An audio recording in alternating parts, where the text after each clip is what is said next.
আসসালামু আলাইকুম। মিতা মুস্তাফা স্বাগত জানাচ্ছি এনটিভির দুপুরের খবরে। ক্রাউন সিমেন্ট শিরোনাম দেখছিলেন, এবার পুরো খবর। জুলাই আগস্টে গণঅভ্যুত্থানের মধ্য দিয়ে নতুন দেশ গড়ার যে সুযোগ সৃষ্টি হয়েছে তা বৃথা হতে দেয়া যাবে না বলে মন্তব্য করেছেন প্রধান উপদেষ্টা অধ্যাপক ডক্টর মোহাম্মদ ইউনূস। কোনো ব্যক্তিকে মরণোত্তর পুরস্কারের বদলে জীবদ্দশায় পুরস্কার দেওয়ার নিয়ম করা গেলে ওই ব্যক্তিকে যথাসময়ে মূল্যায়ন করা হয় এবং তা বেশি সম্মানের বলে উল্লেখ করেন তিনি। স্বাধীনতা পদক বিতরণ অনুষ্ঠানে এসব বলেন অধ্যাপক মোহাম্মদ ইউনূস। ইমরুল হাসানের রিপোর্ট। জাতীয় জীবনে গৌরবোজ্জ্বল ও কৃতিত্বপূর্ণ অবদানের জন্য রাষ্ট্রের সর্বোচ্চ স্বীকৃতি স্বাধীনতা পদক। ১৯৭৭ সাল থেকে ৩২৪ স্বনামধন্য ব্যক্তি ও ৩২ প্রতিষ্ঠান পেয়েছে এই পুরস্কার। ওসমানের স্মৃতি মিলনায়তনে এবছর স্বাধীনতা পদকে ভূষিত ৬ বিশিষ্ট ব্যক্তিকে মরণোত্তর সম্মাননা তুলে দেন অন্তর্বর্তী সরকারের প্রধান উপদেষ্টা অধ্যাপক মোহাম্মদ ইউনূস। পরিবারের সদস্যরা পুরস্কার গ্রহণ করেন। এবছর ৭ জনকে স্বাধীনতা পদকের জন্য মনোনীত করা হলেও বদরুদ্দীন ওমর পুরস্কার নেননি। তবে তার পুরস্কারের একটি রেপ্লিকা জাতীয় জাদুঘরে রেখে দেওয়ার সিদ্ধান্ত নিয়েছে সরকার। স্বাধীনতা পুরস্কার পাওয়া বুয়েট ছাত্র আবরার ফাহাদকে জুলাই আগস্ট অভ্যুত্থানের অনুপ্রেরণা হিসাবে আখ্যায়িত করেন অধ্যাপক ইউনূস। যে জেনজি প্রজন্ম জুলাই গণ অভ্যুত্থানে নেতৃত্ব দিয়েছে তাদের অনুপ্রেরণার নাম বুয়েট শিক্ষার্থী আবরার ফাহাদ। তাকে রাষ্ট্রীয় সম্মাননা জানাতে পেরে জাতি গর্বিত। প্রধান উপদেষ্টা বলেন, মুক্তিযুদ্ধের আকাঙ্ক্ষা হোঁচট খেয়েছে, কিন্তু ২৪-এর গণ অভ্যুত্থান ব্যর্থ হতে দেয়া যাবে না।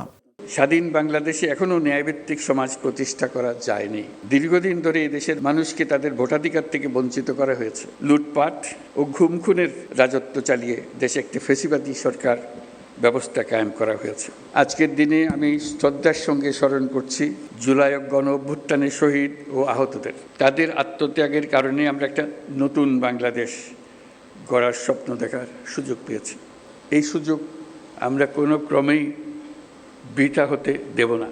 যে কোনো ব্যক্তিকে মরণোত্তর পুরস্কার দেওয়ার চেয়ে জীবিত অবস্থায় রাষ্ট্রের সম্মাননা বেশি অর্থবহ বলে মনে করেন তিনি। তারা সারা জাতির জন্য অনেক কিছু দিয়ে গেছেন। তাদের কথা, তাদের জীবদ্দশায় আমরা স্মরণ করতে না পারলে আমরা একটা অকৃতজ্ঞ জাতি হিসেবে চিহ্নিত হয়ে যাব। আমরা চাই, যাদেরকে আমরা এই সম্মান দিতে চাই, যথাসময়ে সেটা যেন আমরা দেই। আমরা যেন আগামীতে এটা একটা নিয়ম করতে পারি যে যাদের মরণোত্তর দেওয়ার তাদের পালা শেষ করে দিয়ে পর থেকে শুধু জীবিত অবস্থায় যারা আছেন তাদেরকে আমরা পুরস্কার দিই, তাদের প্রতি সম্মানটা আমরা দিই। সবাইকে মহান স্বাধীনতা দিবসের শুভেচ্ছাও জানান doctor Yunus. Imrul Hasan, NTV news, Dhaka.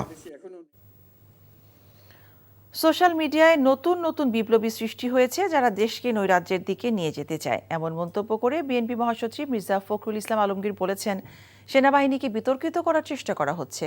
রাজধানীর রমনায় ইঞ্জিনিয়ার্স ইনস্টিটিউশন মিলনায়তনে স্বাধীনতা দিবসের আলোচনায় তিনি বলেন, নতুন করে ষড়যন্ত্র শুরু হয়েছে। বলেন, যারা পাকিস্তানকে সহযোগিতা করেছে তারা এখন গলা ফুলিয়ে কথা বলছে। আওয়ামী লীগকে আর কোনো গণতান্ত্রিক সুবিধা দেওয়ার কথা চিন্তা করা যায় না বলেও মন্তব্য করেন তিনি। সোশ্যাল মিডিয়াতে কিছু নতুন নতুন আমি বলি কুতুব আবির্ভূত হয়েছে। তারা বাংলাদেশকে কোথায় নিয়ে যেতে চায় আমি জানি না।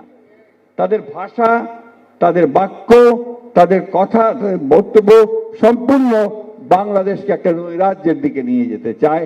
তারা গণতন্ত্রের দিকে নিতে চায় না বন্ধুগণ। আমাদের দেশপ্রেমিক সেনাবাহিনী তাকে পর্যন্ত আজকে বিতর্কিত করার চেষ্টা চলছে, যে আমরা কোনো মতেই মেনে নিতে পারি না।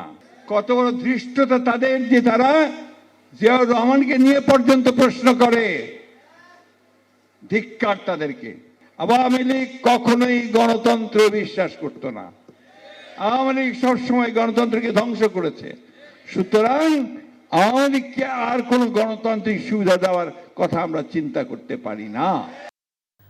সুপ্রিম কোর্টের আপিল বিভাগের বিচারপতি হিসেবে শপথ নিয়েছেন বিচারপতি এ মাসুদুজ্জামান এবং বিচারপতি ফারাহ মাহবুব। এর মধ্য দিয়ে আপিল বিভাগের বিচারপতির সংখ্যা দাঁড়ালো 7-এ। সকালে 10:30টায় সুপ্রিম কোর্টের জাজেস লাউঞ্জে দুই বিচারপতিকে শপথ বাক্য পাঠ করান প্রধান বিচারপতি ডক্টর সৈয়দ রেফাত আহমেদ। এর আগে হাইকোর্ট বিভাগের এই দুই বিচারপতিকে আপিল বিভাগের বিচারপতি হিসেবে নিয়োগ দেন রাষ্ট্রপতি। সোমবার তাদের নিয়োগ সংক্রান্ত প্রজ্ঞাপন জারি করে আইন মন্ত্রণালয়। এই নিয়োগ শপথ গ্রহণের তারিখ থেকে কার্যকর হবে বলে প্রজ্ঞাপন উল্লেখ করা হয়।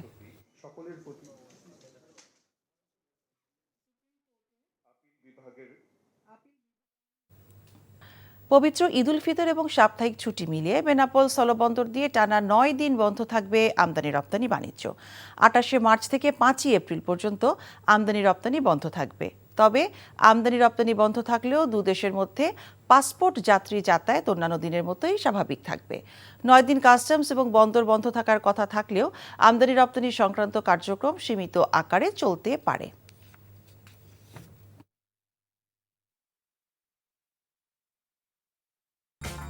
এই ছিল দুপুরের খবরে। এই খবরের ভিডিও সহ আপডেট জানতে ভিজিট করুন এনটিভি অনলাইন www.ntvbd.com। এছাড়াও এনটিভি জনপ্রিয় সব অনুষ্ঠান ও খবরের আপডেট জানতে ভিজিট করুন আমাদের ইউটিউব ও ভেরিফাইড ফেসবুক পেজ। সবাইকে ধন্যবাদ।